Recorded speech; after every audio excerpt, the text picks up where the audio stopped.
Hey everybody, welcome back to another episode of A Gardener's Journey Homestead. Welcome to my kitchen. And today I thought I would do a quick, simple video that talks about carrots. Mainly I'm going to talk about how you store your carrots once you harvest them, but I also will share just some tips that I found that worked for me really well this season when it came to carrots. So today was a big harvest day. My kitchen is covered with abundance. Not complaining, just explaining. So if you see some things untidy, that's why. I got a lot going on trying to harvest. I've already put in, I think, 6 bags of kale in the freezer, a bag of spinach. I got like 5-gallon bags of lettuce that I need to work through. And so when I got to the carrots, I thought, let me pop on and do this video because I didn't know how to do it. So I figured I would share the way that you can store carrots for months, absolutely months, like 6 months is what I'm talking about. So I thought I would bring you along. If you're new here, I'm in Tennessee in Zone 7B. And on this channel, we do all things gardening, homesteading, cooking from scratch, and just trying to do all the things with the harvest that we grow. So today I had a huge carrot harvest. When I say huge, it was huge for me. This is the first year that I have grown carrots this successfully. So a couple of things that I did different this gardening season is, one, I used pelleted seeds and experimented. And so what I harvested today were from the pelleted seeds. I still did regular seeds and did broadcast sowing, but the harvest today is strictly from pelleted seeds. And so if you're unfamiliar with pelleted seeds, the pelleted seeds have like an inorganic or organic wax coating. It's not a pesticide. It doesn't harm your food. It's just coated in some type of organic matter, and it just makes the seed easier to see and to plant. So when you think about your small seeds like lettuce and carrots, remember they're so tiny, it's hard to just do one seed at a time.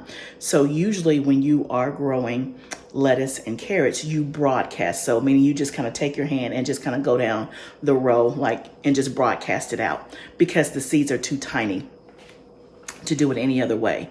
The key is that especially for carrots, you have to go back in and thin it out in order to get nice big carrots, because all the carrots, if you don't, are going to grow together. They're not going to have enough space to grow really big. So when you use a pelleted seed, I could plant one seed individually. I'll try to see, I don't know if I did a video just on that or if it was mixed in with something else. If I can find it, I'll put it here. But I walked you guys through the pelleted seed. I showed you what it looked like. And again, I was able to do one seed at a time and do the proper spacing. So I didn't have to go in and thin out these carrots. And the result are very good. So this is just one of the carrots. And you guys, if you saw my last video, you saw my harvest. But this is just one of the carrots. The carrots that I did were called Bolero, B-O-L-E-R-O. They're from Johnny's Seeds. And so today we're going to go ahead and get these ready to store. Carrots can store, like I said, in your refrigerator for 6 to 9 months. But here's the way to do it. So the first thing we're going to do, obviously, is we are going to clean them up. Before we do that, we're going to do something that's called tip and tail. So basically, we're going to cut the tip off and we're going to cut the tail off before we clean it up. So let's walk through how to do that. Okay. So obviously you wouldn't store the carrots with all of this, carrot top. Now you can, I never say this, but you can eat this and add it to a salad. You can also, I've heard, make pesto, like carrot top pesto. I've never done it, but basically I'm going to cut the tail off there and I'm going to cut the top off. So basically I'm tipping and tailing it, taking the top off and taking the bottom off. And then I'm going to put this in my colander in the sink and rinse it. So I'm going to do that to all the carrots here, see how many we have, and get them cleaned. So that's the first step.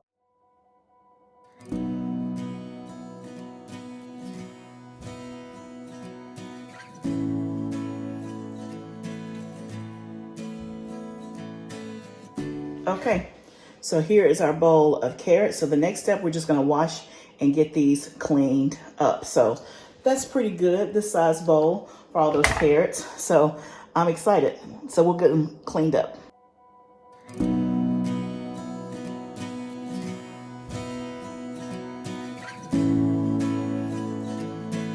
Okay, so all the carrots are washed. You can see them here. Let me see if I can get you a good shot. You can see them here. All right, so here is the fun part. Let me bring this back up. So I am going to use this bag. This is a bag that we sell like our lettuce and stuff in. But any plastic bag will do like a bread bag, not like a Walmart bag that you get your groceries in. But like a plastic, you can just get some cheap bread bags at the store. If you don't do bread, this just happens to be a long one. But basically, I'm gonna put my carrots in here. My nice, big, beautiful carrots. Oh, I found one that it rolled off of the cutting board into some dirt on my counter. I'm just putting all my carrots in here. This, like I said, is a big long bag because we sell our lettuces in here. You can see how long the bag is. That's how we sell our lettuces when we sell it. And also we can just store it in our refrigerator like this. So this is like, you know, it might be like a gallon size bag. But any like bread bag will do. This is a little bit taller than a bread bag. So I'm just filling it up. You can see. And I'll probably just be able to use one bag because of this. Versus if it was a shorter bag.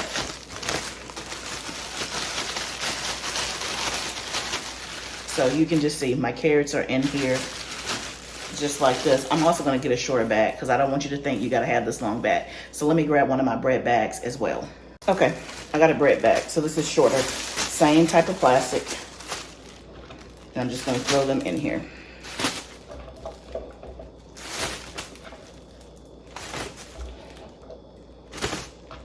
It's just a little bit shorter, so. Okay, so you see, I got this, and I got this. So now we're just gonna put a twisty tie on it. Spin it around, put the twisty tie on it. I'm gonna do the same thing for this one. I'm so proud of my carrots, y'all. So proud. That's like a bunch of carrots that you would buy in the store. How much would a bag of organic carrots? This is probably 5 pounds if I had to guess. How much do you think a bag of organic carrots would buy you in the store? Maybe it's not 5 pounds. Maybe 3 pounds. We'll wait and see. Okay, so now all we're gonna do, we got them both bagged up. This is the part that you gotta do to keep the carrots in storage for 6 to 9 months. We're just gonna poke holes all the way through the bag. I would say maybe 10 holes or so. Trying to make sure I don't puncture my carrot. This is just helping with ventilation. That's it, y'all. And then you put it in your refrigerator. You can put it in your crisper drawer. Obviously, that's the first place that I would put it. But then if you have multiple carrots and in bulk, you can use your shelves and things like that. But that's all you do. So we did this one. Now let's do this one. Poke, poke, poke, poke, poke, poke. I think that was like 6 or 7. That's it. I'm gonna put these in the crisper and that's gonna be the end of it. Now, let's see how many carrots we actually have. You can see those are the collard greens back there that still need to be something done with. Okay, so let's get our scale. Let's put it on pounds and ounces and let's just see. Okay, I was kind of close. That's 2 pounds and 15 ounces. So that's really almost 3 pounds because 1 ounce more would be 3 pounds. So I guessed right the second time. And let's see what this is. 1 pound, 7.9 ounces. So that's 3 pounds and 23 ounces. So that's really 4 pounds and 7 ounces, if I did my math right. So y'all, we harvested literally 4.5 pounds of carrots today. So I have to go do the math and see how much 4 pounds. So I think normally in the store, if you get carrots in a bag, I think they sell them by the 5 pounds. But anyway, I wonder how much it is. I don't know because I haven't bought it in a while. But if I had to guess, it's probably at least $7 or $8, I would think. And the pack of seeds didn't even cost me that much. So, and that's just, again, this is really just one row. I still have another row out there to go. But I'm pleased. I got 4.5 pounds of carrots going to the refrigerator. They will literally last in my fridge 6 to 9 months easily. I did this last year with the meager carrot harvest that I had, and they lasted. So I know that this works. So here's a tip if you don't know how to store your carrots. Now, they won't last this long here because I will have cooked them, ate them, juiced them, made some desserts or something out of them before then. But this hopefully is the first of many carrot harvests. So that's how you store your carrots. And hopefully you got some tips on your carrot harvest. If you need, if you have questions about carrots, what I grew, how I did it, make sure that you watch the video, but also put your questions down here. So I hope that helps. Now, I got collard greens left to do something with, radishes, and that's it. I've done everything else. So let me get busy, and I still got to feed my family for dinner. So anyway, thank you guys for joining me today. Remember, gardening is a journey. Let's grow together. I'll see you next time.